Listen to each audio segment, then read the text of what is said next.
Yo, welcome back to Corpse Factory, the game where there's a website that can take out anyone that you wish, as long as you have a phone number and a picture of them. Well, last time we finished the prologue, and the main character, who was going through a troublesome time with some coworkers, ended up jumping off a building and succumbing in the end. Let's go ahead and jump into chapter 1. If you haven't yet, go ahead and hit that subscribe button, leave a like, and let's freaking jump into it. Freaking A. Corpse Factory, let's freaking go! I've always liked the shape of my eyes.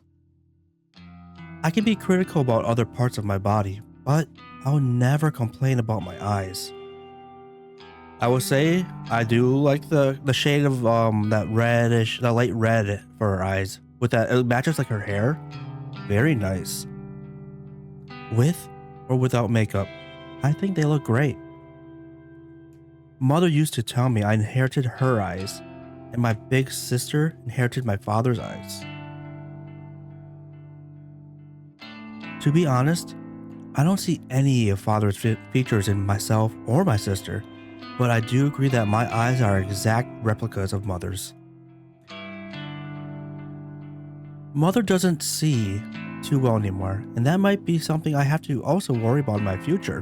But for now, my eyes are perfect, and I couldn't be happier with them. I wear eyeshadow and eyeliner to bring out my best features. Some people tell me I use too much makeup, that I tend to overdo it and make myself look intimidating. Well, I don't really care. I mostly like the way I look, and honestly, how many people can claim that the same? Today's morning ritual is the same as any other workday. I'm a slave to the wage, and I'm not proud of it. Call me a corporate sellout, but I can't survive without money. My alarm goes off at 6 a.m. The shower's running by 6:05, and I'm dry and dressed by 6:15. Oh, she's pretty fast. I skip breakfast because I'm watching my figure, and spend until 6:30 a.m. working on my makeup. I mean, 15 minutes for makeup, I feel like that's really fast, right? I'm out of my cramped shoebox apartment by 6:45 a.m. Sometimes, I catch my neighbor returning home from his overnight shift, and if so, I exchange simple pleasantries with him and continue on my way.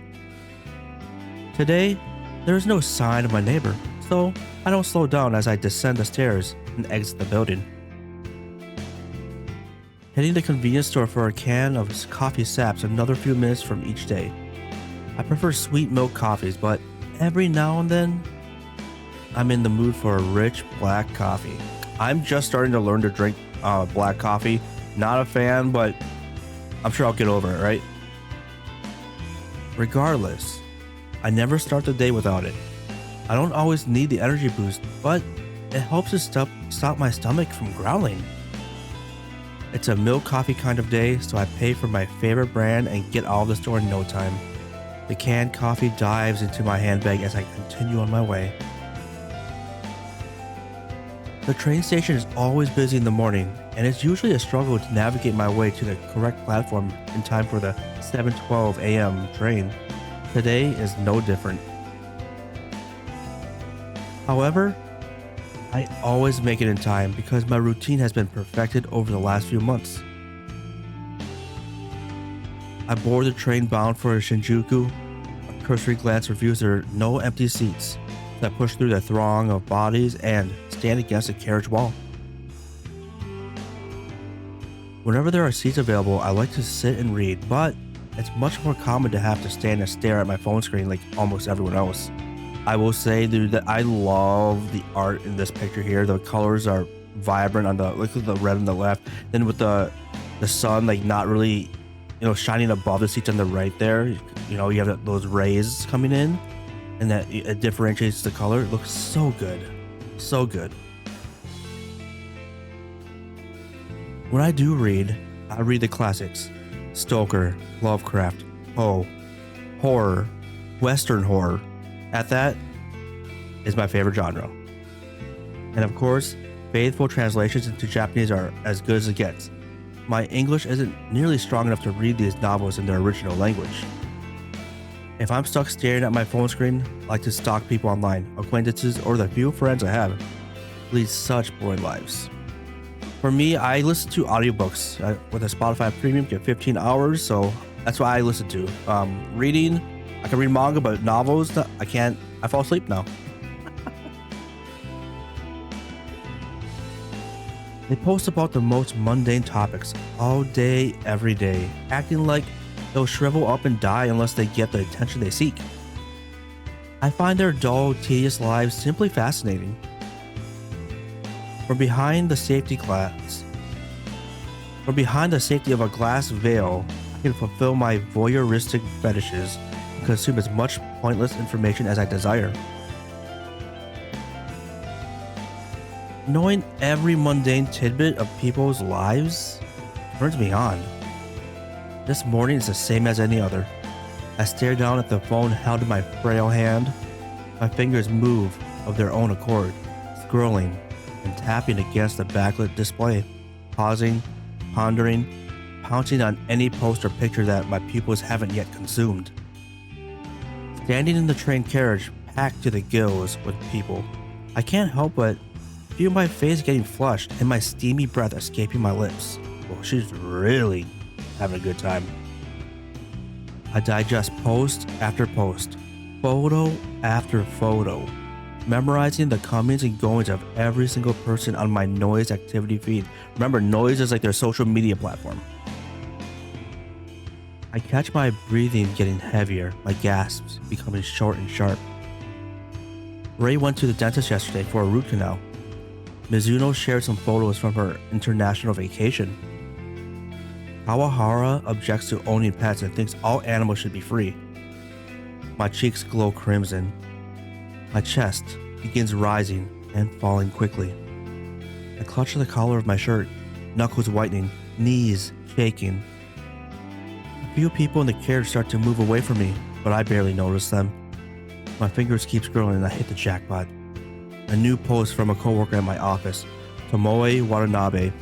She's a gal girl, the type with a heavy fake tan, bleached blonde hair, and questionable clothes. I hate her, but I love her posts. This morning's update reads, Tomo, Mo, 53 minutes ago. Just found this corpse girl website. Such fake bull. Waiting to meet a bitch to try it on. Tomoe just discovered Corpse Girl's website, huh? I feel a slight squeal trying to escape from my throat as my legs started to buckle underneath me. Oh my gosh, she's really like getting off here. Oh. I can't take the excitement anymore, and I have to force my phone from my hands and bury it at the bottom of my handbag. Deep breaths. Deep breaths. I need to calm down and control myself. Composure is key. I close my eyes and let a cool breath of air whistle through my slightly parted lips. Feeling a little calmer, I'm no longer ready to explode.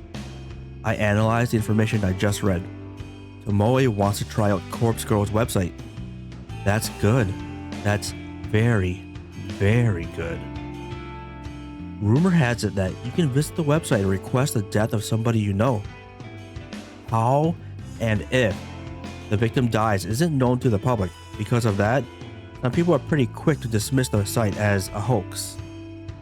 However, the most interesting part isn't how or if the victim dies, but rather what happens to the victim before they die. Supposedly, the victim will receive a photo of their own corpse. How this photo exists before the victim's life is snuffed out isn't public knowledge, but the thought of this phenomena occurring is utterly intriguing. Nevertheless, the site has been gaining popularity lately, at least in certain corners of the internet. Message boards like Noise Channel and other similar sites have picked up on the rumors and like to exaggerate the website's authenticity. The fact that someone like Tomoe, a rather dense, dim-witted individual, has discovered the website means that it's actually more well known than I previously thought. It means that people are actually talking about it outside of the internet.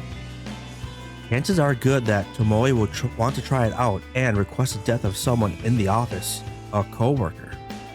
Me, perhaps. She hates my guts as much as I hate hers. Finally, something exciting is going to happen in our dull workplace. Oh my gosh, she's actually excited about the chance that she gets chosen. The next station is Shinjuku. The doors on the right side will open. Please change here for the Chuo line, the Shonan Shinjuku line, the Saikyo line. As the automated announcement reads through a list of connecting train lines, I get ready to disembark. The train pulls to a stop and I contort my body around the other passengers in an attempt to exit the train.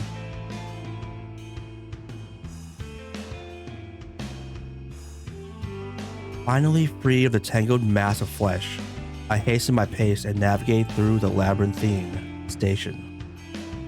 I take the exit closest to my office and settle into a slower walk.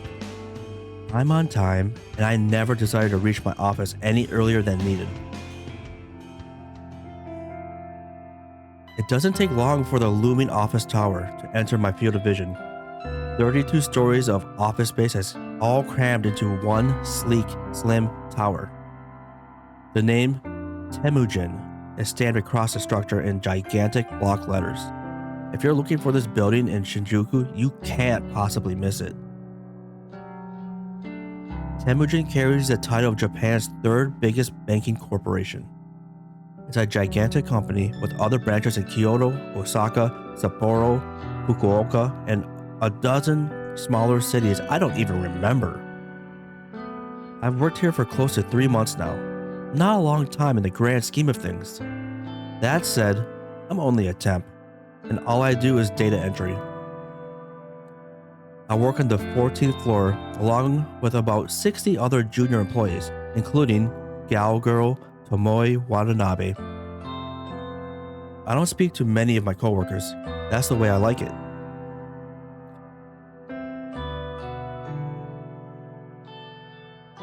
When I reach the building, I enter through the giant double sliding doors and find myself in the familiar lobby. Comfortable couches line the walls circling a reception desk. 4 large elevators are tucked away in a nook behind the reception desk. It's already busy this morning, though to be fair, this place is packed all the time. I avoid the crowds of sharply dressed business people, feeling a little out of place in my semi-formal shirt and skirt. Ducking into a newly opened elevator, I tap my employee ID card to a backlit panel and press the button for my floor. The doors close and the elevator begins its smooth ascent. I'm surprised to find that I'm the only one traveling up. I reach my floor and listen to the soothing chime as the doors open, revealing the open layout office before me. The static drone of workspace noise fills my ears. Conversation, ringing phones, fingers tapping against keyboards, photocopiers, even the steady, low hum of the air conditioner contributes to the overall din. I make my way to my desk, stationed in the middle of the floor and surrounded by a dozen other identical desks. As I walk, somebody taps me on the shoulder gently. Good morning, Kurosawa. Oh, we have a new character here, Shinya. Shinya Fujikawa, my senior. Though he's really only a couple of months older than me. He's worked here for a whole year after taking an internship straight out of senior high school.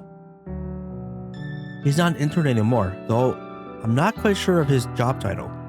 Morning, Fujikawa. Oh, look at her art for Noriko. Oh, that's fantastic. She looks incredibly cute, huh? How was your commute this morning? Fine, same as usual. That's good to hear. Did you read any of your novels? Ooh, the horror novels, right? He's referring to the horror books I like to read. I can tell from his tone that he doesn't exactly approve of the subject matter. I've known Shinya since junior high. We go way back, but I wouldn't exactly call us friends. However, he is the one that landed me this job, even though it's just a temporary contract. I've always had the feeling that he's a bit sweet on me. I could be way off the mark though. Well, I couldn't get a seat on the train today. Too hard to read while standing. Ah, that's a shame.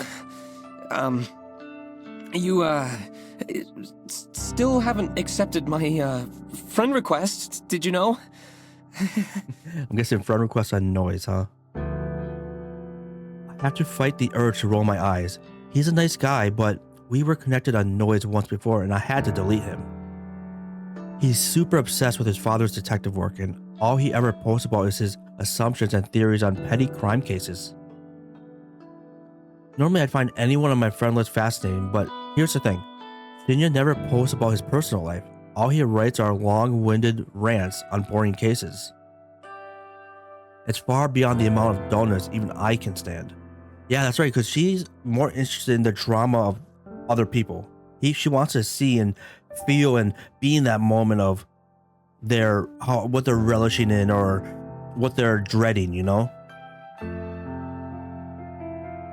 I fish my phone out of my handbag, pretend that I'm looking at noise. Oh, how about that? Looks like I don't have any incoming friend requests. Oh, you liar, you slick liar. Unless it's like muted so you don't see it. I quickly dip my phone back into my bag. How peculiar. Well, I'll try and nudge again later. Sure, no problem. Well, anyway, I better get to it. Work hard today, okay? You got it. Shinya offers a formal bow and goes on his way. Before I can take a step toward my desk, a mocking voice whispers in my ear. Ugh. How long are you gonna lead on sweet little Shinya? Oh, here we go. Here's Tomoe. I shiver and find Tomoe Watanabe lurking right behind me, buzzing around my neck like an irritating mosquito. That poor boy really has the hots for ya. When are you gonna tell him you're a cold-hearted psycho? Dear God. Listen, I'm not leading him on, and I'm no psycho. Huh. Sounds like something a real psycho type would say, don't you reckon? Oh, good God. Of course, this is none other than Gal Girl Tomoe, the very same brain-dead moron who posted this morning about wanting to try Corpse Girl's website. She's the kind of person that likes to stir up trouble and instigate conflict. She's the kind of person that likes to stir up trouble and instigate conflict. She's had her vacant eyes on me since the day I first stepped foot in the office. She loves to torment me any chance she gets. Maybe I rubbed her the wrong way somehow, though I'm not sure what I ever did to her. Even though she's a data entry temp like me, she's worked here just a little longer than I have. Unfortunately, that means I have to defer to her as my superior in this professional environment. She knows as much and likes to take advantage of the fact as often as possible. It's funny, you know. You don't look like the type of skank to lead on a goody-goody like Shinya. Oh, you gotta throw a skank out there? I told you, I'm not leading him on. Well, if you're not interested, maybe I'll take him out this weekend and tongue him at the cinema. Dear Lord. You gonna record it? Gross. Do what you want, but I doubt he's into someone with your, looks. Oh. Oh yeah? What would you know? You think he likes your flat chest, little Miss Gothic Lolita? I mean, maybe he does seem to be, smitten on her, right? I know I should shrug off comments such as this, and normally I would. But backing down from Tomoe isn't something I can do easily. I'll give you a tip. Guys like Shinya are smart, clever.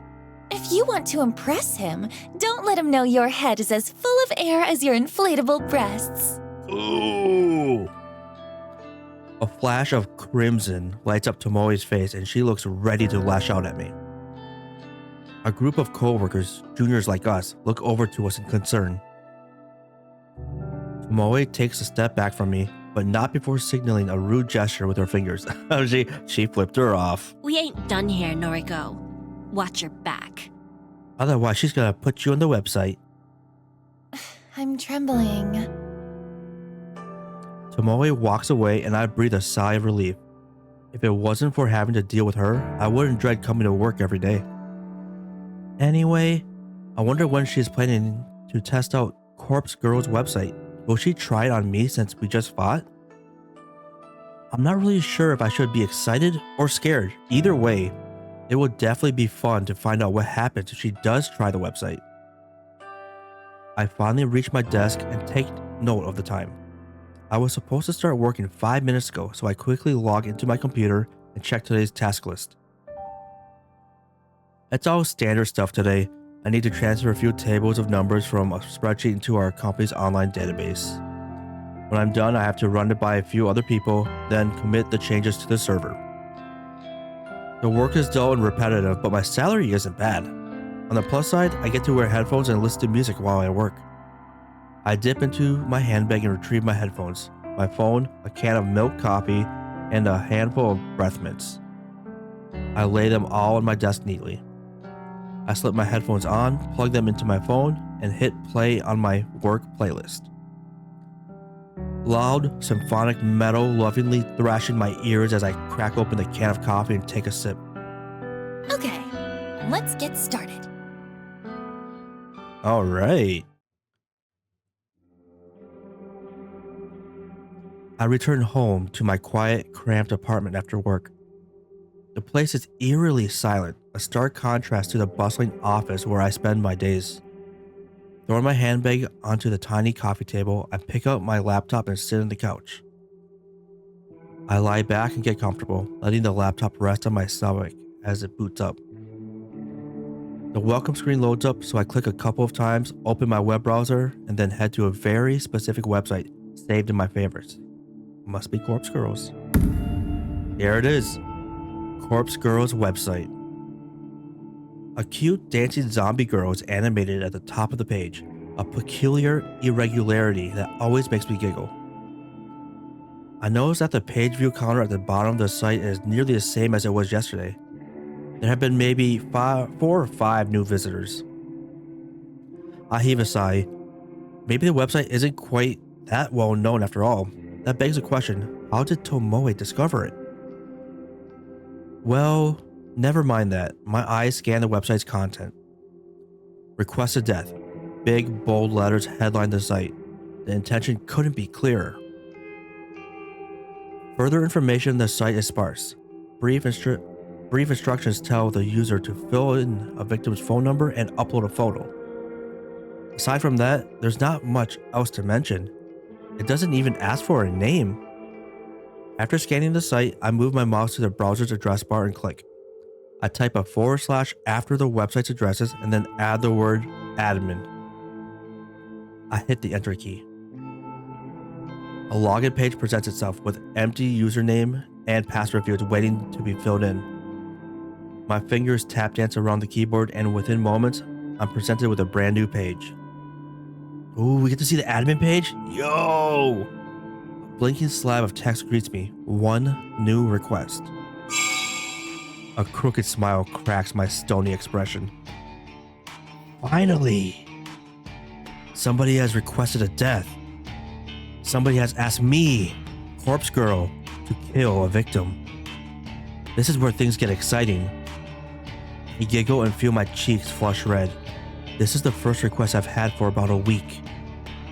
I've been logging in every evening, fingers crossed that somebody has elected a new victim for me. Today, my wish has come true. I can't help but feel emotional at a time like this. My lower lip trembles and I feel tears welling up. I dab the corners of my eyes gently to avoid smudging my makeup. As I hover my mouse cursor over the view request button, a familiar and pleasant tingling sensation surges in my chest, my stomach, my thighs. I shiver with anticipation, my hot and steamy breath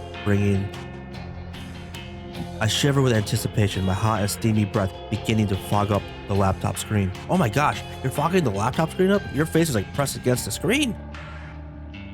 I click the button. Request details. Today, 2:47 p.m. local time. Victim's phone, all stars. Downloading image attachment. The victim's photo automatically loads on my screen. The person in front of me is a total stranger, but that's okay. It doesn't change the task set out before me. A woman, rather plain in her early 30s. She's well dressed with minimal makeup, and she's not really putting her personality on display. It's a nice photo, better quality than some of the images I've received in the past.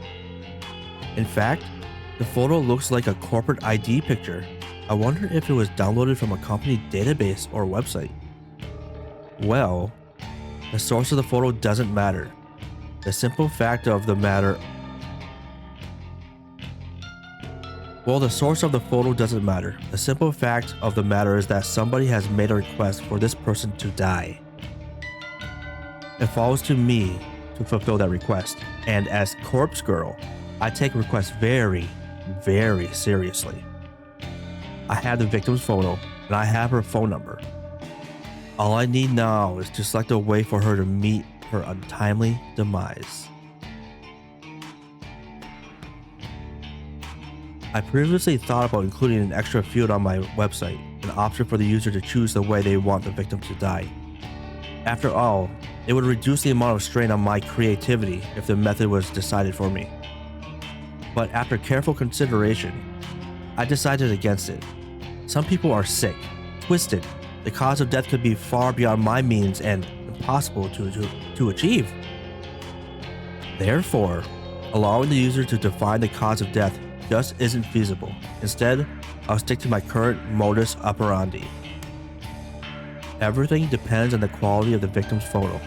If it's detailed and the victim's features are easily distinguishable, then I can be rather creative with the cause of death. Perhaps the victim's face suffers grotesque burns, or she has an iron stake thrust through her skull. Oh man! However, if the victim's photo is low quality and doesn't provide enough detail to identify the subject, I have to resort to the default cause of death. A terrible, unlucky fall from a great height. Oh, that's what we saw in the prologue. Maybe she slipped, or maybe someone stumbles into her and sends her tumbling over a rail. The end result will be the same, a swift, crushing death from on high. The victim will end up face down on the concrete, completely unrecognizable, save for her clothes and accessories. It's not my favorite cause of death, but in some cases, it is necessary. Regardless, it is still a valid way to fulfill the request. For now, it's time to get started. I can barely contain my excitement. I squirm against the couch, crossing and uncrossing my legs in a vain attempt to dissipate the heat rising through my body. Okay, I'm so curious, how does she make it happen? Taking a deep breath, I try to calm my nerves and get to work. The victim will receive a photo of her own corpse, timestamped with the date of her own death. It's Corpse Girl's signature move, my calling card if you will. Seeing an image of one's own disfigured corpse is sure to strike fear into one's heart. And that's precisely the reason I take this step, to make the victim panic and act rashly. First thing first, I save the victim's photo to my laptop's hard drive. I store it in a folder discreetly named System Files, hidden away in the root directory of my operating system, a password encrypted directory of course. Next, I open up my favorite image editing software and load the photo. Looking carefully at the detail in the picture, I can see that this will be a work of art. I can really go to town with this request. I minimize the software, open my web browser, and access a particular website. The database of the deceased, the DD, as it's known on the dark web. My secret weapon, the ultimate resource for my work. Oh my gosh, so you can see photographs retrieved from external servers, popular tags, blood, male, choking, accident, bathroom, funny severed pee-pee? Let's continue. The DD is a collection of countless high-resolution photographs of dead bodies. Murder victims, crime scenes, suicides. If somebody has died in one way or another, chances are good that some perverted individual has captured the moment in all its gory glory. Such valuable images are essential to my work. Using these photos as a base, I can edit my victim's details into the picture. My process is simple. I start by locating the perfect corpse photo.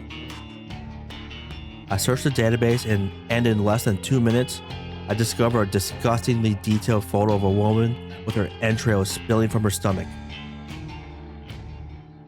Her face is blue, having suffocated before even having a chance to bleed to death. She's about the same age as my victim. She's of a similar height and build. Finding a photo that specifically suits my victim's features is easy thanks to the DD's excellent catalog of tags and filters. I simply search for the keywords that match my victim's description and find a corpse that fits. Using this photo as a starting point, I digitally edit my victim's face onto the body. It's not some quick job that even a child can do. It's a painstakingly crafted work of art that would fool even the keenest eye.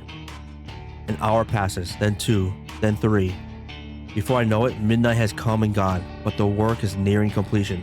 All that remains is to add the final touches. I like to add specific distinguishable details to the image.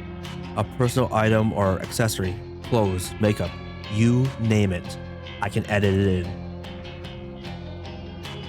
With personal details added, I adjust the lighting and color palette, just slightly, enough to make the photo truly unique. If the victim decides to reverse image search the photo and discovers that it's a forgery, all my work would be for naught.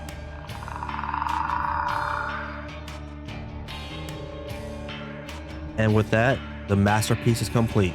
A grisly, gruesome, gratuitously gory gift for the soon-to-be departed. The victim will receive this photo of a corpse that is, for all intents and purposes, a perfect replica of her own physical form. She will open the image on her phone, and the life she once knew will crumble to pieces. My lips curl into a satisfied smirk. During my hours of work, my breathing eventually steadied. My excited nerves settled into a zen-like calm. But, seeing the finished art piece now, I begin to feel my heart pounding once more. The macabre vision before me is exhilarating. Adrenaline and dopamine surge through my body, giving me a sudden head rush of bliss. To say that I'm attracted to the sight of blood and guts would be misleading. No, I'm not into that at all. The excitement stems from the thought of taking control of somebody else's life, dictating their future, controlling their fate. For with the creation of this image, I have taken the victim's life into my own hands, like a puppet master pulling the strings of a marionette. By forging this convincing creation, I will compel the victim to take her own life. That's right. My own hands need not become stained. The hands of Corpse Girl have never been dirtied with the blood of a victim. This is the true nature of my work. Carefully crafting corpse photos in such a way to convince the victim that their fate is already sealed, that no matter what they do, they cannot escape the death that awaits them. And the date stamped on the photo is the icing on the cake, the ultimate driving force behind the victim choosing to end their own life. A date so near in the future, a time that has not yet occurred, a fiber of uncertainty carefully interwoven into the image that causes the victim to pause and consider the possibilities? Is this photo from the future? Is this truly my fate? How can I outrun a future that has been pre-decided? These are the thoughts that run through a victim's mind. Despair and dread flood the senses. Overwhelming anxiety gives way to calm acceptance. This is my dead body. This is how I die. Why should I fight it? And when the victim's last vestige of resistance gently breaks, like a silk spider web being torn by a cool breeze, they finally give in. They invite their end. This is the way it will go down for this woman, this complete and total stranger. I'm confident, certain, convinced.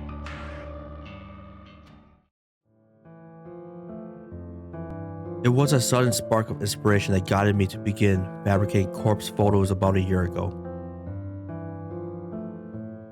I could never quite recall exactly what it was that spawned the idea.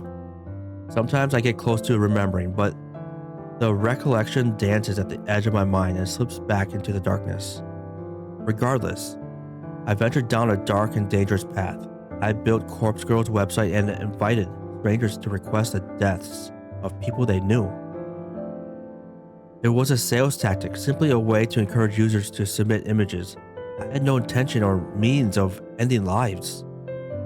Little did I know of the true power I wielded. I only intended to create corpse photos and send them to people for fun. I wanted to startle and scare some unsuspecting fools. It would be a lie to claim that I didn't get off on it. The thought of people shrieking in fear at the sight of their own corpse was more than delicious. I sated my budding lust. It filled a dark hole in the depths of my soul and gave me purpose. Never in a million years did I dream that one of my corpse photos would result in the death of another human being. I'll never forget her name, Ruri Hatano. 20-something, slim, gorgeous, eyes that took my breath away the moment I gazed upon her portrait. She was the first person to make me feel bad about crafting hoax photos, the only person to make me feel bad about it. But I did it anyway. Corpse Girl never rejects a request. It's her, my conviction. I forged a beautiful rendition of her death. Thanks to some rather macabre source photos obtained via the database of the deceased, I strung Ruri's corpse up in a field like a ghoulish scarecrow. The photo was incredible.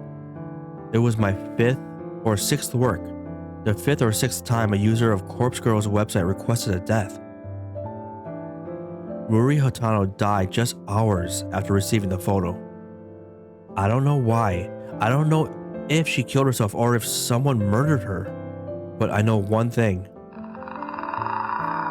Ruri Hatano's body, her real body, was found in a field, hanging like a scarecrow, surrounded by crows. Her eyes had been gouged out of her skull and her stiff fingers clutched her phone tightly. According to the news report, her phone displayed a familiar image, the very image I created of her corpse. When I first learned of Ruri's death, I was overcome with varying emotions. I felt sick, elated, disgusted, overjoyed, depressed, aroused. Had I somehow caused her death? Was Corpse Girl responsible for taking a life? Even though my hands weren't stained with blood, I still felt responsible. A lurid truth descended upon me at that moment. Corpse Girl held the power to end lives, and the more I dwelled on that fact, the more obvious it became to me. I began to feel that power pulsing through my veins, throbbing in my blood as my heart pumped and pounded within my chest.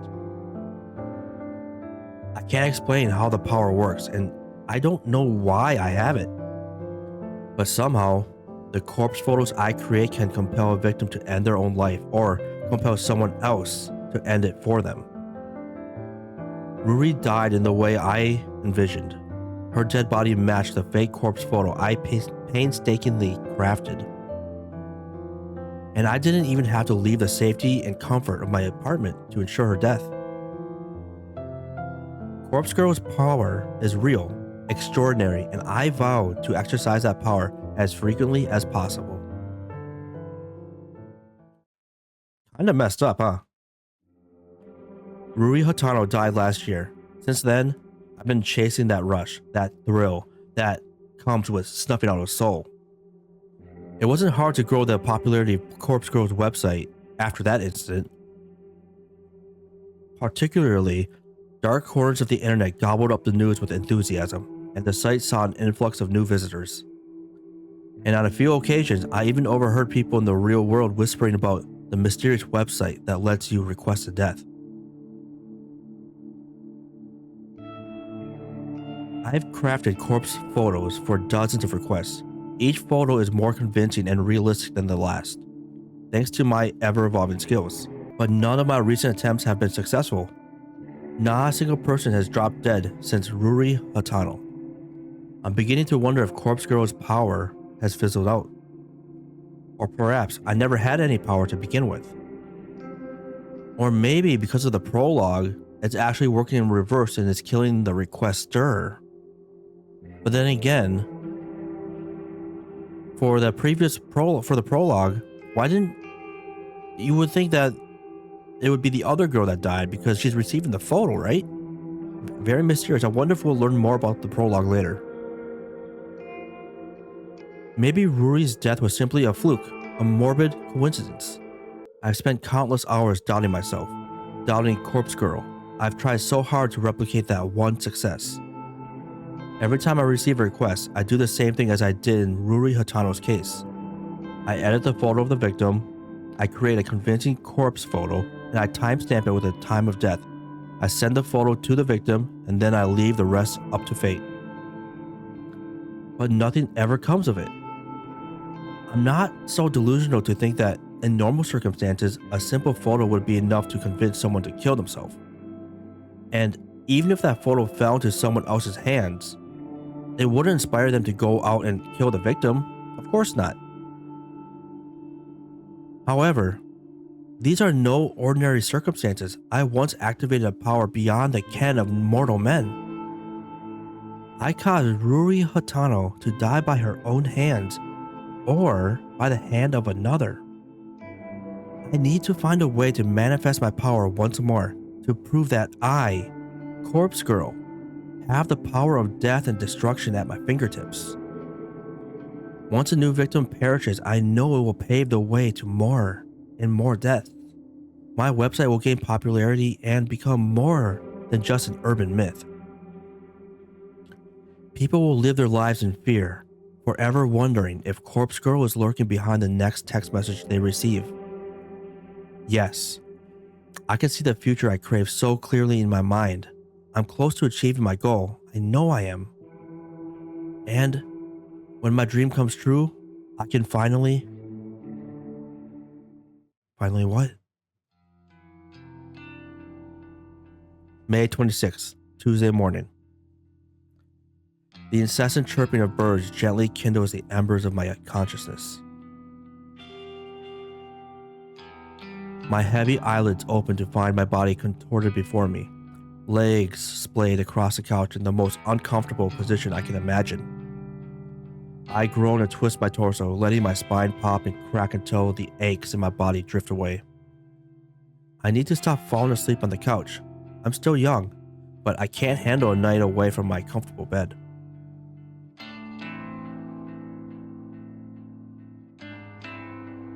My eyes fall upon my open laptop, lying on its side on the floor. The screen is blank, the battery drained. I briefly panic, hoping against hope that I saved my work before falling asleep. I stumble to my feet and pick up the laptop, then charge toward the power outlet. I plug in and boot up, revitalizing the mechanical beast and feeling a wave of relief as the whirring of the internal fan signified the breath of life. The screen flickers and bathes my eyes in harsh light. My eyes squint against my will, and I make out the image before me. The mutilated corpse of my latest victim. Perfection in picture form. The timestamp in the lower corner reads May 27, 11:07 a.m., tomorrow's date.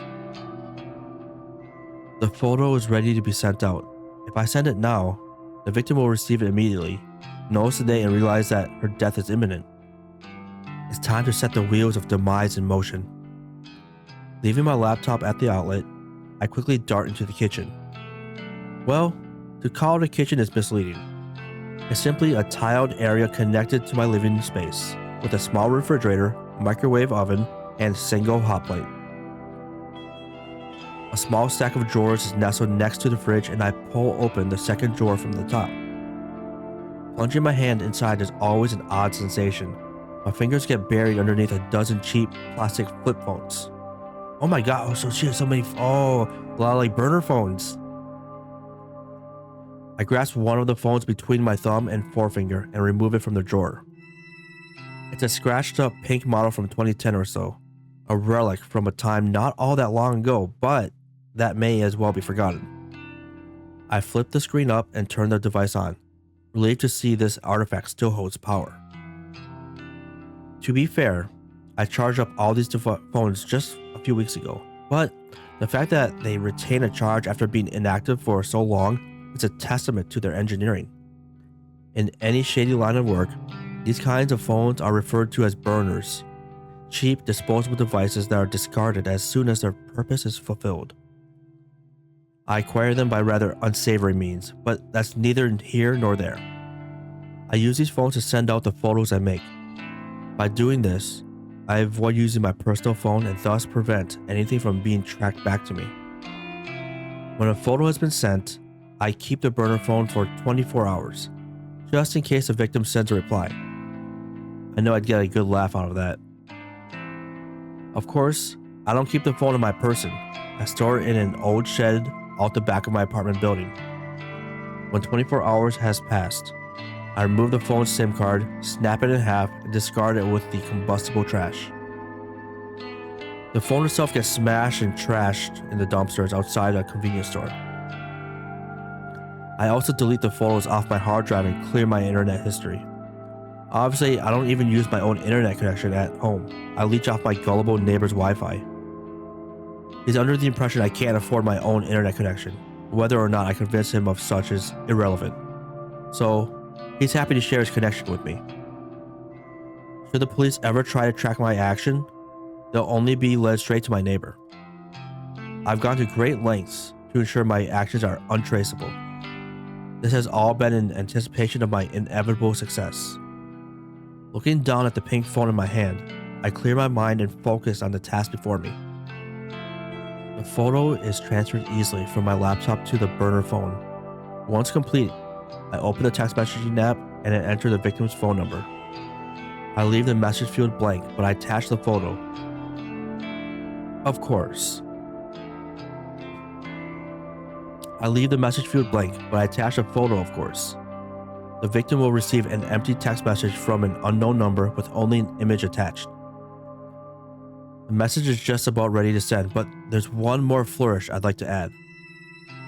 I open a particular app I previously downloaded to every burner phone. It's simply called Number Mask, and it's one of the most ingenious apps I've ever used. The app asks for the number I want to use. I punch in my memorized trademark 666-33-666-22-666-44-666. Now, when I send a text message, the receiver will see these numbers appear in the caller ID. Not only does it mask the burner's real phone number, but it's an extra calling card to help boost my infamy. I smirk, my thumb hovering over the send button. This is it. This is going to be my long-awaited victory. The second victim to end up dead. I just know it. This is the stepping stone to my success. A second of many bodies that will pave the way to my glory. I send the message.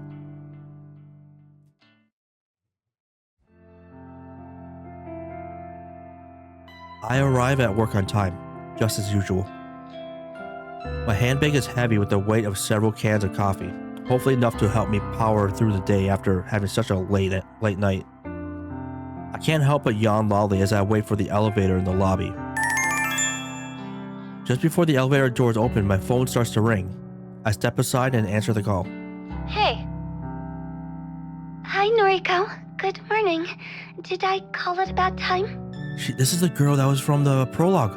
Not at all. I'm just about to go into the office. Oh, should I call back later? It's no problem. Don't stress. Okay, sorry. The nervous, apologetic girl on the other end of the call is Aoi Satao, an old school friend from back in the day. Though we never really had any common interests, we used to be inseparable at school. She was shy, I was introverted. It was a combination that worked in our favor, even if our conversations were a little on the boring side. To say that we're no longer shy and introverted wouldn't be entirely true. Aoi has gotten better. She's definitely more outgoing, but she still suffers from a great deal of social anxiety. As for me, I'm still pretty introverted. My tolerance for being around other people has improved a bit, but I do prefer solitude, and visiting places I've never been to before puts me on edge. To call Aoi my best friend would be accurate. She's my closest confidant. Even so, she knows nothing about my part-time masquerading as Corpse Girl. No one does, and I plan to keep it that way. So, Aoi, what did you want to talk about?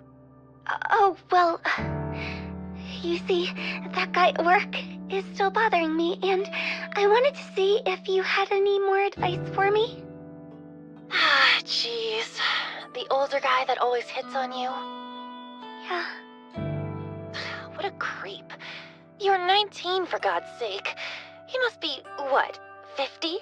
Oh my lord, he appears that old? Okay, that's creepy. I think he's 52. Oh my lord. You know his actual age? Well, whatever. If he's still bothering you, you have to take a stand. He's not your coworker, right? Just a regular customer? That's right. Then tell your manager. Have him banned from the venue. I can't talk to the manager. I don't want to cause trouble for the company. Jeez, girl. Sometimes you need to stand on your own 2 feet. I know. Well, if talking to the manager is out of the question, then you need to be firm with the creep. Tell him you won't stand for being groped anymore. His behavior is simply unacceptable, and if he won't change, you won't serve him anymore. He's scary, Noriko. I don't know if I can confront him like that. He's always drunk. Even before he comes into the place, I try not to serve him too much, but... Are you sure you can't quit that stupid job? Working at a maid cafe really doesn't suit you at all. I thought you wanted a government position. Okay, so she works at a maid cafe. I had a feeling it was like some kind of cafe where she's like waitressing. But it's maid cafe in specific. I do. I want to work in a cozy office, kind of like you, but you know I don't have any qualifications. Why don't I see if there's anything open here? Maybe Shinya can help out. He got me this job, remember? Shinya, maybe. He was always a nice guy, right? He's super nice. A stick in the mud, but a nice one. Who really wants you to accept his friend request? Noriko, don't be mean. Yeah. You want me to ask? Yes, please. If it's no trouble. It's no trouble. I'll talk to Shinya. Then maybe you can quit that crappy job and come work with me. Oh, that really does sound wonderful. Thank you, Noriko. I'd be so lost without you. Don't be silly. You're amazing, Aoi. Leave this to me. Thank you. I end the call and heave a sigh. Having to go and ask Shinya about a job actually is a pain in the ass, but I'd never admit that to Aoi. I want to help the poor girl. I really do. I'd do nearly anything for her. The elevator arrives at the lobby, and I step inside as soon as the doors open.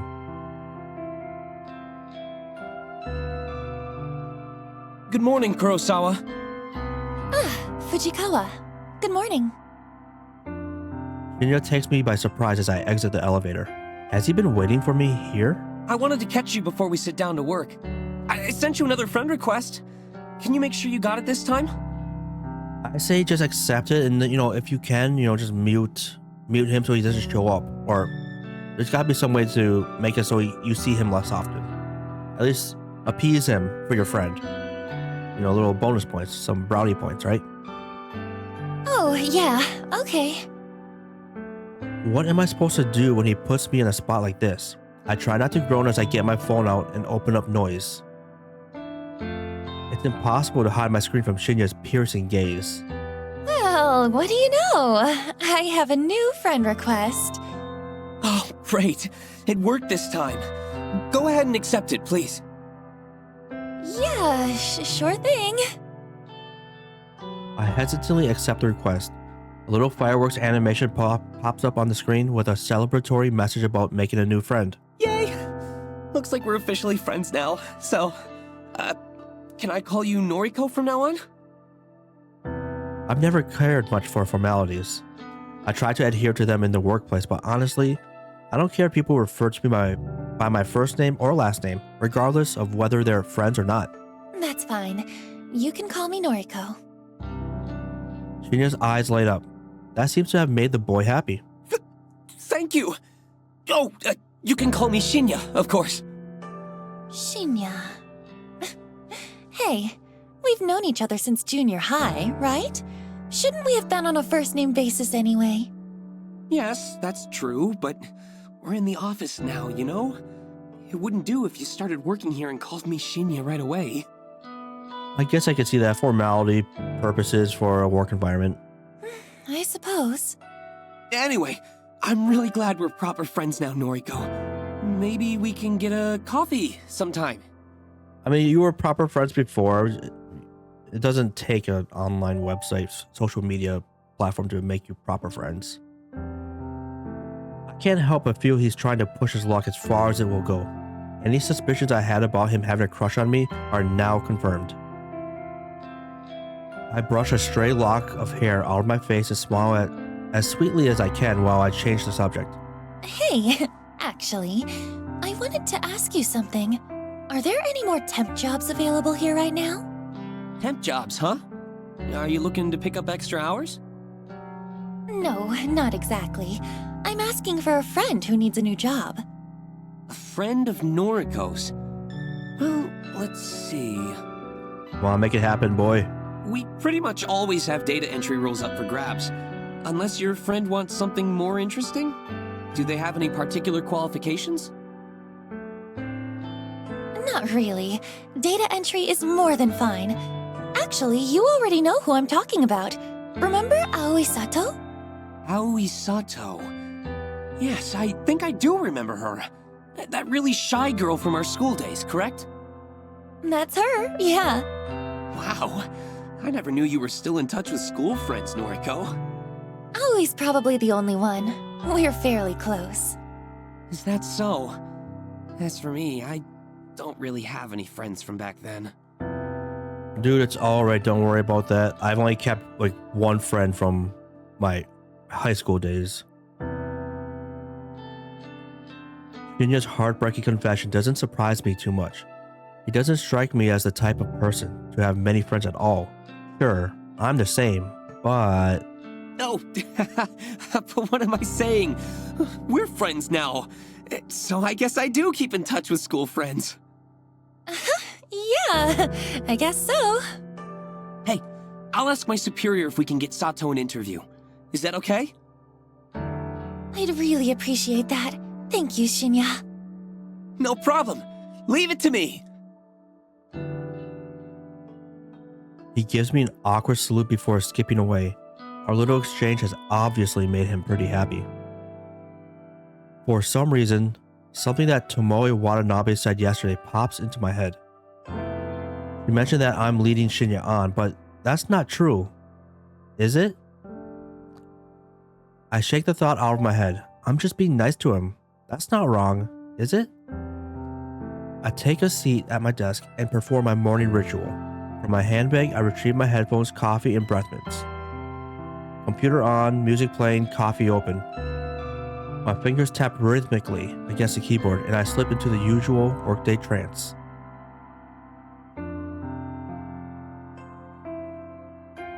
So, I see that you're connected with Shinya on Noise now, huh?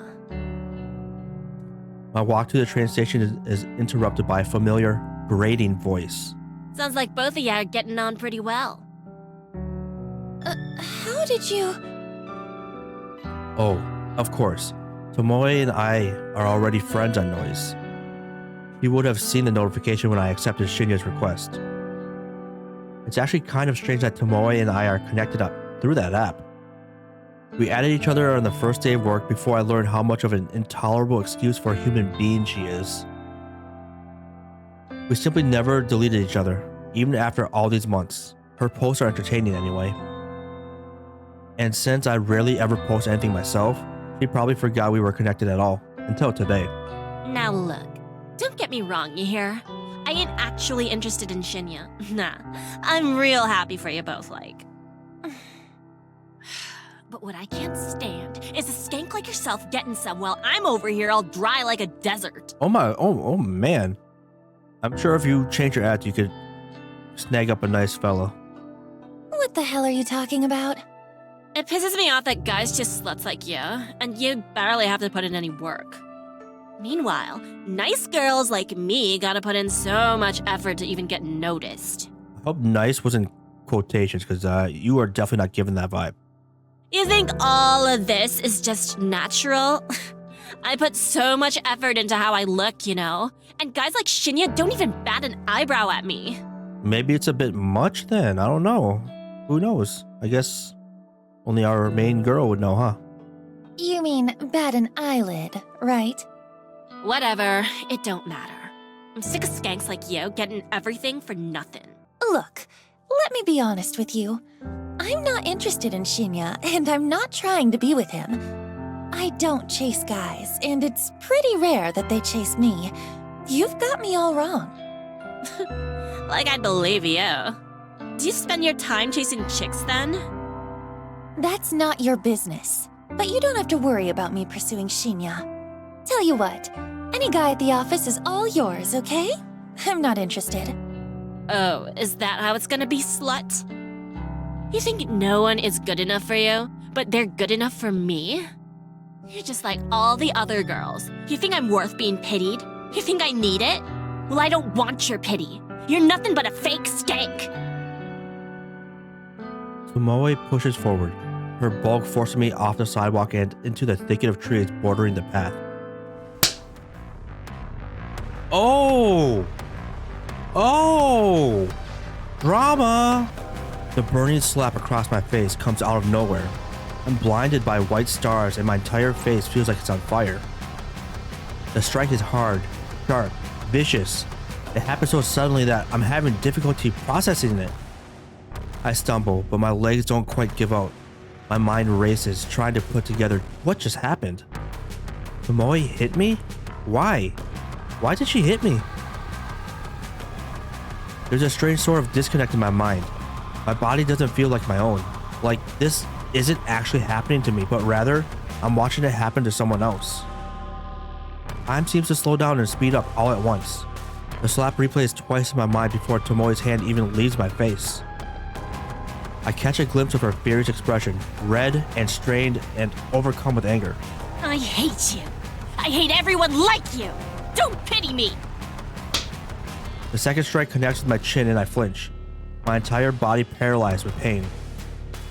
He hit me again? Stop! I hate you. I hate you! Tomoe has lost it. She's absolutely furious and I can't figure out what I did wrong. Her third attack is a curled fist aiming straight at my stomach. Through sheer luck or complete accident, I tumble backward, narrowly avoiding the punch and instead landing on my rear. The pavement is rough and hard, but I'm sure it feels a lot better than taking a fist in the gut. Tomoe screams and rushes at me, but I scramble to my feet and grab her by the waist.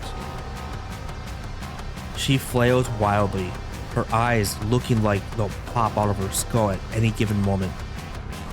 Her breath is harsh and ragged, and tears of rage have caused a flood of clotted makeup to run down her face.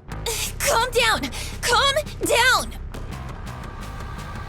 She struggles against me, slowly giving in as my tight grip prevents her from attacking me further. She begins to sob softly. I hate you! I hate everything about you! Man. With a great pull, Tomoe frees herself from my grip. She steps away, cursing, and then runs past me. I blink in disbelief as she breaks into a sprint, heading in the direction of the train station. I raise a hand to my tender face and touch her gently.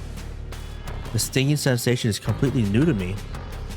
Never before have I been attacked like that. What the hell was all that about? I can't believe she hit me.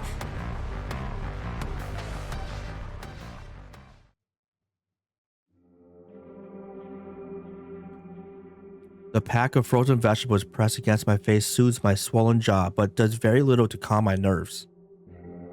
I'm still on edge after what happened today. Tomoe actually physically attacked me, all because I said something, I'm not sure what, that provoked her anger. Maybe that girl is more complicated than I give her credit for. Seems like she has her own inner demons just like the rest of us. I've replayed the event in my head 100 times since returning home. Without confronting Tomoe about it, I don't think I'll ever figure out what incited her aggression. But I don't plan on talking to her about it anytime soon. I wouldn't say I'm scared of her, but I don't exactly want to encourage a repeat performance. I rest the bag of frozen vegetables on the small coffee table next to me. I think I've done all I can to reduce the painful swelling for now. Sighing and leaning back, I let the soft padding of the couch consume my body as I sink deeper. My eyes glaze over as I bring my phone to my face. My fingers lazily tap and scroll as I look through a carefully curated obituary newsfeed, a list of deaths that have been reported throughout the day. Using a set of handy filters, I narrow the feed down to include only women's death in the age range of 30 to 50. I set the location to cover all of Japan. I immediately exclude any results that mention natural causes of death. I'm looking for specific cases, suicides, or, as is more often reported, accidents. Of course, I'm looking to find out whether my latest victim has offed herself yet. Okay, so I thought it was still Tuesday. It must be Wednesday already then, I'm guessing. Should this search string return no results, then it's pretty easy to look up recent murders. They're few and far between. Between suicides, accidents, and murders, I've covered all the potential ways my victim could die. 9 out of 10 of the search results include a photograph of the deceased. Not a photo of the corpse, mind you. This isn't the database of deceased I'm looking through. Rather, it's usually a nice, flattering picture of the recently departed, submitted by their kin to go along with their obituary. I use the photos submitted with obituaries to compare and match with the images of my victims. This is the only reliable way I have to discover whether or not my victims have perished. If I knew a victim's name, I could easily look up their current fate, but my website doesn't ask for that information. Call it respect for the victim's privacy, but there's a lot more to it than that. But that's a topic to dwell on another day. Tonight's search turns up no solid leads. I'm disappointed, but this result isn't entirely unexpected. After all, I set the date of my latest victim's photograph to tomorrow. There's still time for her to freak out and end it all. Okay, so I'm still on track. It is still the same day. I decide to go to sleep early tonight. I'm not even feeling hungry enough to eat the cheap convenience store meal that's been sitting in my fridge since yesterday. Though, if I go to sleep now, it will feel like tomorrow arrives sooner. Tomorrow. I'll have to see if Tomoe at work. There's no way I can avoid her since her desk is so close to mine. The idea doesn't sit well with me. On the other hand, my victim might conquer herself, which would definitely make me feel better. It could very well be my next success, and the suspense is just about enough to kill me. Tomorrow. Ooh, is it gonna happen?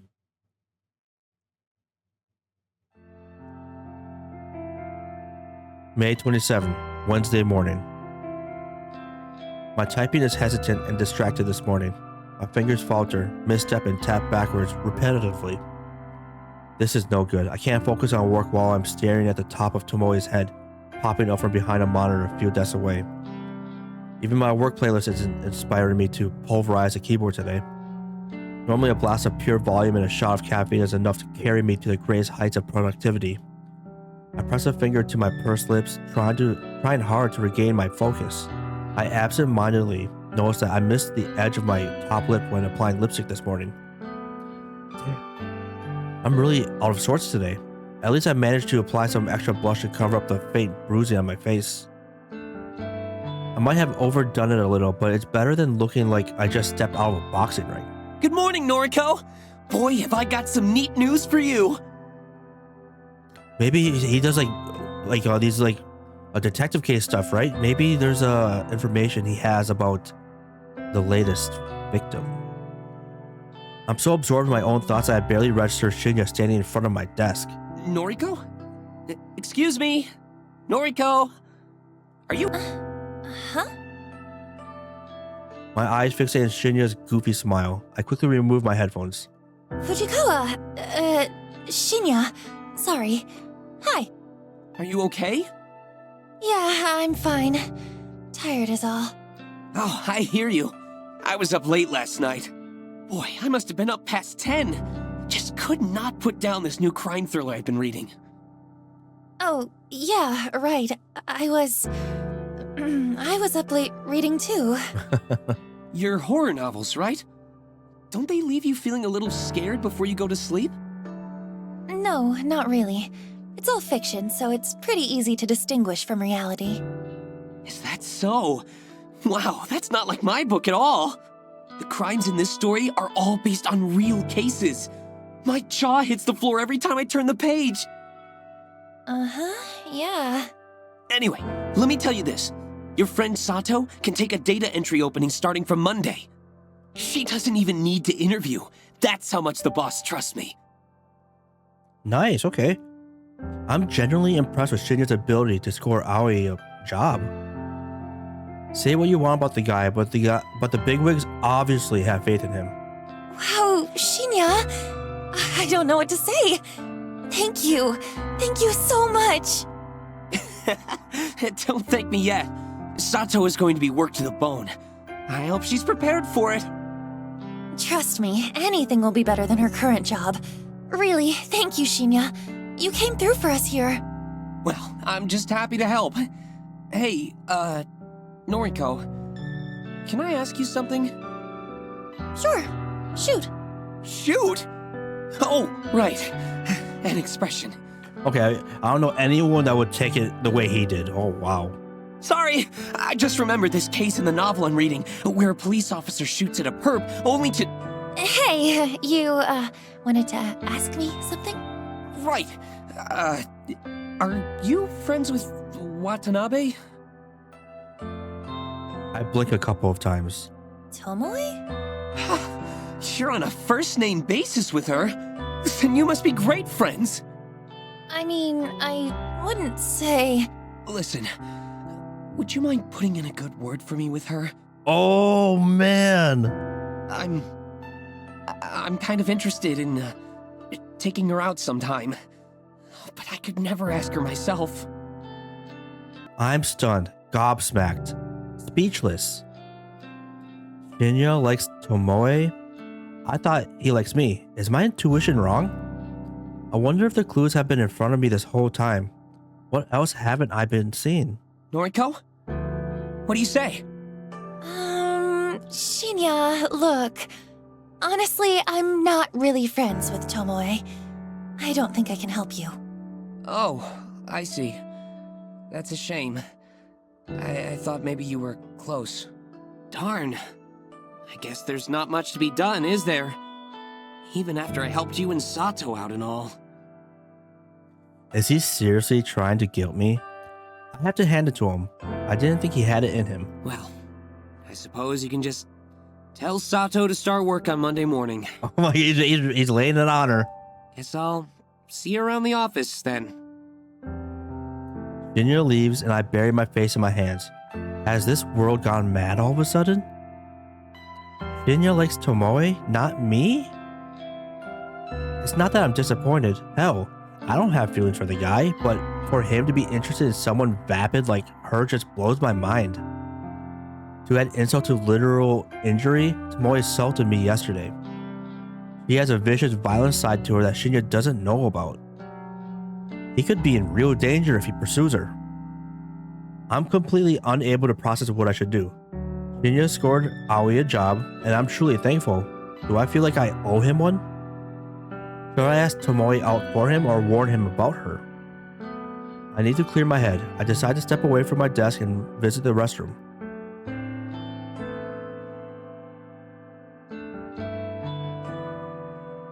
Though I've no need to use the restroom, I enter a stall and lock the door behind me.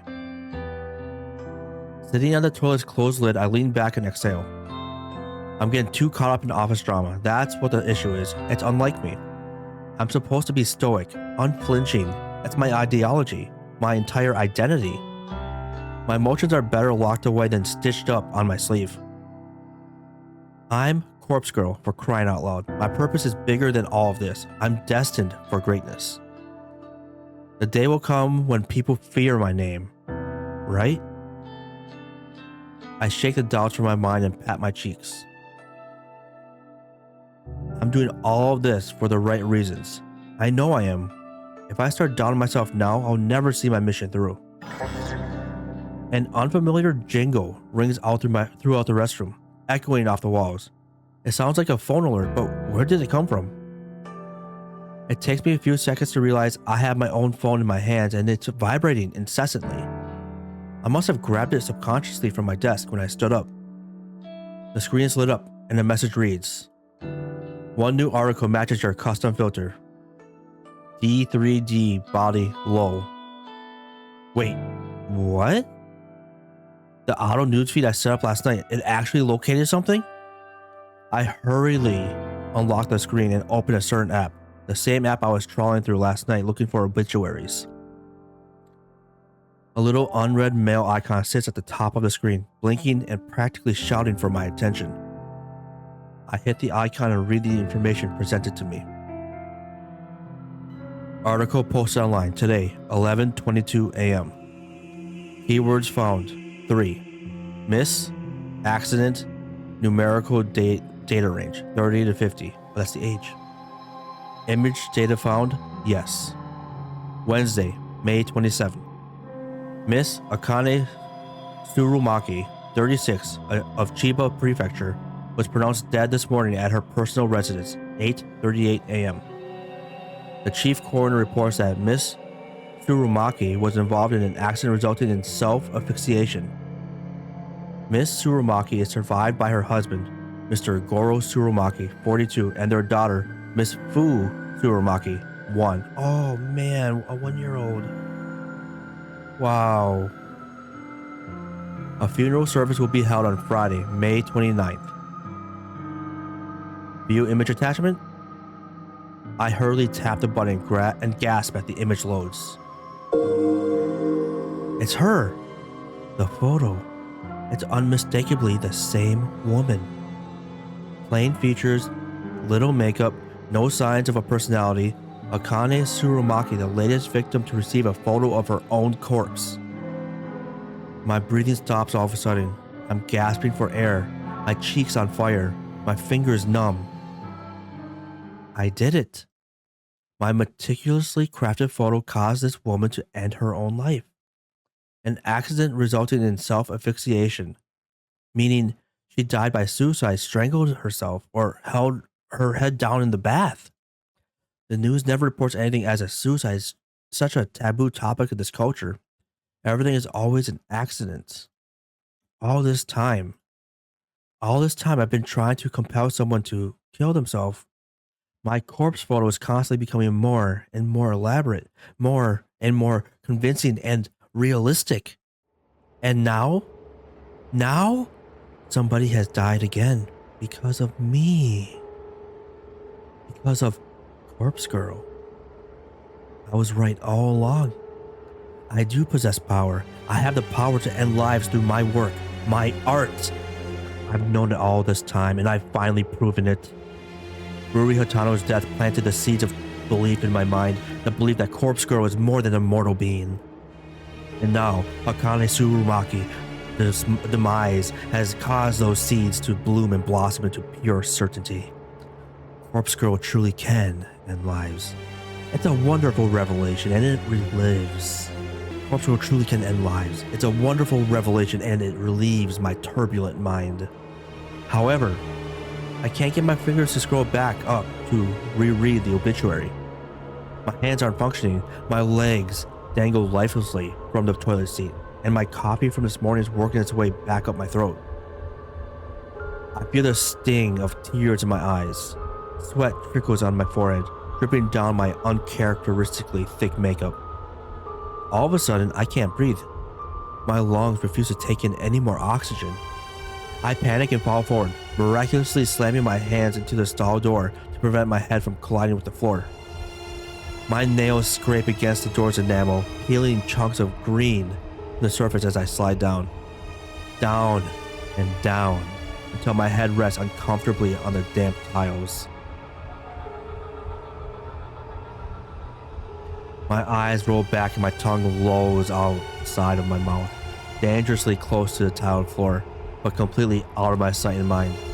I taste foundation and blush, a little bit of sweat, then nothing at all as the still air envelops my taste buds.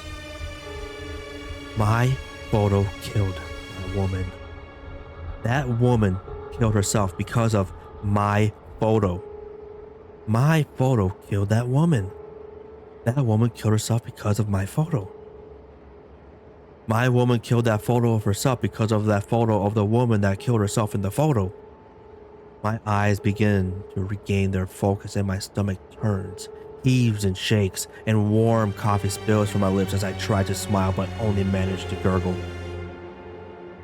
The gritty paint underneath my fingernails has a rough texture that I don't like very much. I feel queasy and ecstatic at the same time.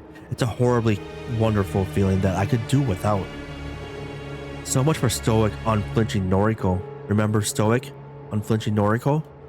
This is her, writhing on the bathroom floor, her lungs working once more and her breath ragged and gasping, sucking in air like a mosquito sucks in blood. This is Noriko. Noriko with her grandiose fantasies of death and killing people without having to kill them at all, without having to leave her apartment because the outside world is scary and there are people out there probably trying to kill her. This is Noriko, me, the real me, acting tough and fearless when I'm crying on the inside, always sad, always miserable, always lying on the bathroom floor with my fist clenched and my phone resting in a puddle in my life, slowly spiraling out of control. This is me. I did this. I killed that woman. She had a husband and a daughter, and some random person requested I kill her, so I did. She probably didn't do anything wrong. She looked boring. She must have just rubbed someone the wrong way. Maybe she didn't even know what she did, just like how I rubbed Tomoe the wrong way. I don't know what I did, but Tomoe slapped me twice, hard, and it hurt, and must have hurt that woman too when she strangled herself and killed herself. I killed her. I directly killed her with my indirect actions. She's dead now and I'm alive. I'm still here lying on the bathroom floor on the 14th floor of Shinjuku Temujin office building, and I have paint underneath my fingernails, and I was going to start work here on Monday. But I did it. I killed her. Finally, after countless months of pretense, of false starts, of failures and disappointments, I killed somebody again. Corpse Girl strikes for the second time. And above all else, above this grime and muck on the floor and the tingling feeling underneath my fingernails, above all that, this feels good. This feels so good. Blood has returned to my legs, the pins and needles have faded, and my toes quiver beneath my stockings and shoes. An electrical charge pulses down my thighs and dissipates through my feet. I manage to plant my two hands firmly in the tiles and push myself up onto my wobbly legs. I suck in air and breathe all of it back and out almost at once. I feel dizzy, and a bizarre warmth is welling up inside my stomach and chest. I manage to steady myself to sit back on top of the toilet seat, with my feet planted firmly in the ground and my hands resting on my lap. I try to regain my sense of self. I might have lost my composure a little bit upon reading the news, but who could blame me? Everything I've worked for over the last year is finally starting to pay off. My second victim is dead. With this, Corpse Girl's popularity is sure to rise. More and more people will issue requests through my website. More and more people will receive corpse photos, and more people will... She killed herself. She killed herself! Oh, how I wish I could see the real body. If only I could see her mangled corpse, drenched in sweat and finally at peace. I notice my phone is wedged between my wet fingers. I must have subconsciously scooped it up from the pool of muck on the floor. I try to ignore the sticky texture clinging to the screen. My fingers no longer numb. I scroll up and reread the obituary article. Miss Akane Tsurumaki, 36 of Chiba Prefecture was pronounced dead this morning. Dead. Pronounced dead. My breathing staggers once again. My jaw gently lowers. Involved in an accident. Hot steam clouds my face, resulting in self-asphyxiation. I salivate unconsciously, a trickle of moisture creeping down my chin and dropping on my lap. My cheeks are flushed, my vision is slightly blurred. She killed herself because of me. She killed. A literal gasp as my hips rise against my will. My toes curl, my legs stiffen, my skin tingles. I lean back against the cistern, the cold porcelain penetrating the thin fabric of my clothes and chilling my burning hot skin. My eyelids flutter as my mind hazes over. I can't control my body any longer. All the anticipation of the last few days. The tension building in my muscles. I can't. My legs tense up, my knees buckle, my neck tilts back. A whispered gasp slips softly between my lips. My phone falls to the ground once more as my fingers slowly uncurl. The dull tink sound as it hits the floor is the last thing my foggy mind registers before I drift away.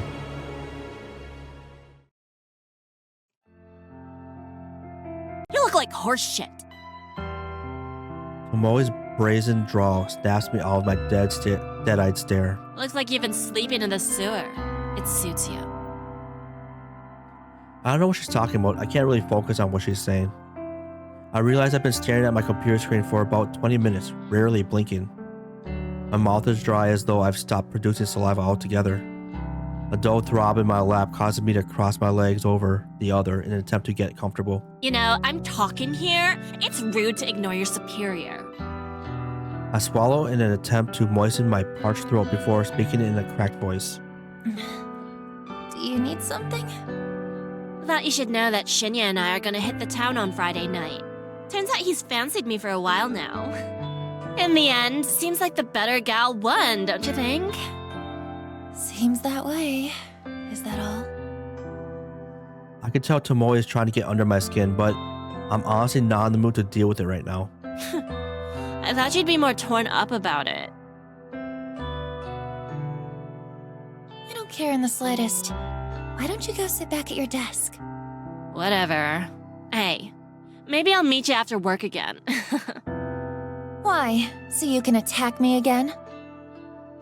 I realized my voice was louder than intended. A few people nearby tilted their heads quizzically. Tomoe takes a cautious step back. Keep your voice down, psycho. Stuff like that's between me and you. You assaulted me. I should report you to the police. Don't you dare! Lost for words, Tomoe turns tail and walks away. I sigh and lean back in my office chair. Why do I feel so exhausted? My mind flickers, piercing together fragments of memory from the bathroom a short while ago. That's right, I let myself get carried away in the exhilaration of my success. I temporarily stepped away from my own body and let my basest instincts take over. But I'm in control now. I'm myself again. I'm Noriko, stoic and unflinching. I'm Corpse Girl, successful and feared. Alright, so there was success. Something finally happened for our lovely Corpse Girl, right? Well, until next time, let's just see what happens, because I'm excited. What kind of dastardly deeds will she do? Alright, my friends, take care, have a great one, and peace.